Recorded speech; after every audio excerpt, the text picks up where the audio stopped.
Abdominal pain, पेट का दर्द, पेट के दर्द में यही प्रोटोकॉल आगे बढ़ जाएगा। जिंजर का जो रोल मैंने आपको समझाया वो सेम रहेगा पेट के दर्द में।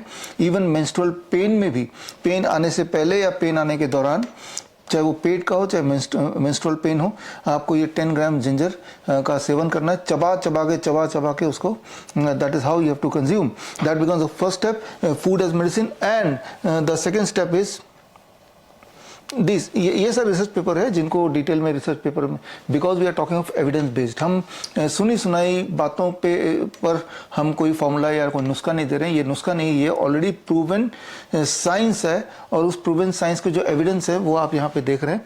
मैंने आपको बताया कि कैसे जिंजर काम आ सकता है for medical condition like nausea, motion sickness and vomiting. Similarly ginger एक इंपॉर्टेंट रोल प्ले कर सकता है इवन एब्डोमिनल पेन या मेंस्ट्रुअल पेन में भी।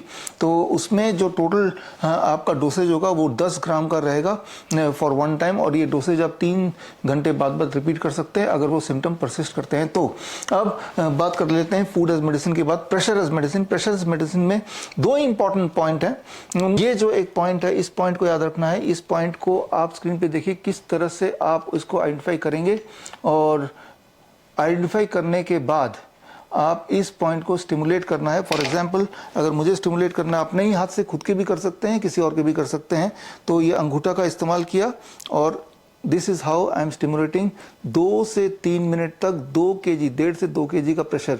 आपको ऑलरेडी बताया कि कैसे पता चलेगा कितना 2 kg का प्रेशर होता है। उसके लिए ये जो वेइंग मशीन है इसका इस्तेमाल करना है एक बार टेस्ट करने के लिए। How much is 2 kg pressure. अगर मुझे ये देखना है कि 2 kg का प्रेशर कितना है होता है, तो मैं इसको तब तक दबाऊंगा जब तक कि यहाँ पे 2 kg ना दिख जाए। जब 2 kg दिख जाएगा तो इसका मतलब कि उतना लगभग प्रेशर मुझे डालना पड़ेगा इफेक्ट आने के लिए। और रोटेटिंग मूवमेंट बड़ा इंपॉर्टेंट है। तो ये विक्ट्री वी का साइन आप देख रहे हैं। इसमें ये जो हड्डी और ये बोन, इनके जो इंटरसेक्शन से ठीक थोड़ा ऊपर, this becomes the right place. इसमें स्टिमुलेट करने के लिए रोटेटरी मोशन होगा, circulatory motion for 2 to 3 minutes with the pressure of about 2 kg। तो ये बारी बारी से दोनों हाथ में करना है। That becomes the first step. लेकिन यहाँ पे स्टिमुलेशन एक नहीं 2 पॉइंट पे करना है। This is the 1 point and the second point is, इस पॉइंट को आप समझ लीजिए ST36 पॉइंट बोलते हैं एक्यूप्रेशर की भाषा में। ये पॉइंट में आपको स्टिमुलेट करना है करीब 2 kg का प्रेशर।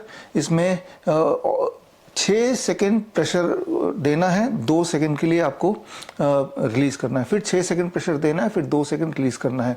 ऐसा आपको करना है फॉर 1 लेग, फिर 5 मिनट करने के बाद फॉर सेकेंड लेग, फिर दोबारा 5 मिनट पहला लेग, फिर दोबारा सेकेंड लेग 5 मिनट, यानी कि टोटल इंटरवेंशन टाइम हो गया अबाउट 20 मिनट फॉर दिस।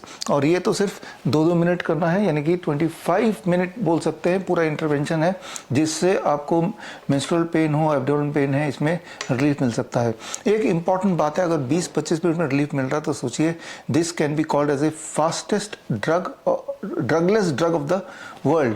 दुनिया की ऐसी कौन सी दवा है जो इतनी जल्दी, इतनी तेजी से, बिना किसी साइड इफेक्ट के आपको एक पॉजिटिव असर दे सकती है। But that can be felt with these points. जिनको यहाँ पे थोड़ा भी डिटेल में जाना है तो वो डिटेल में जाने के लिए जो रेफरेंस मेडिकल रेफरेंसेज हैं वो ये 2 मेडिकल रेफरेंसेज है। इन दोनों मेडिकल रेफरेंसेज में जाके आप इसको समझ सकते हैं हाउ इट वर्क्स, और ये क्यों काम करता है, कैसे काम करता है, क्यों काम करेगा, ये सारा कुछ आपको समझ आ जाएगा। तो ये ट्रिगर पॉइंट ST36 भी अपने list of trigger points, pressure points में जोड़ लीजिए। और तो खैर पेट का दर्द है, मेंस्ट्रुअल पेन है, ये जो है ना, ये this is very very important point. किसी भी जनरलाइज्ड पेन में भी आप इसको यूज़ कर सकते हैं, और 2 से 3 मिनट करने के बाद दोनों हाथों में, यानी कि 5-6 मिनट टुगेदर हो गए, तो उसके बाद ही रिलीफ आपको क्लियरली दिख सकता है। That's what we been doing in our hospital. हम अपने हॉस्पिटल्स में ये सारे इंटरवेंशन करते आए हैं, हमें इसके अच्छे रिजल्ट मिले हैं। ये एविडेंस बेस्ड हैं ही, इसीलिए हमने सोचा आप तक पहुँचाया जाए। बिकॉज इसको सीखना मुश्किल नहीं है, आसान है। जितना आपको समझ आया इतने में ही आप थोड़ा सा मॉक ड्रिल जरूर कर लीजिए किसी एक दोस्त के साथ, किसी एक फ्रेंड के साथ, किसी एक कोलीग के साथ, ताकि क्लियरली आपको आइडिया हो जाए, ताकि एन मौके पे जब रियल सिचुएशन में आपको ये यूज़ करना पड़े तो आप कंफ्यूज ना हो।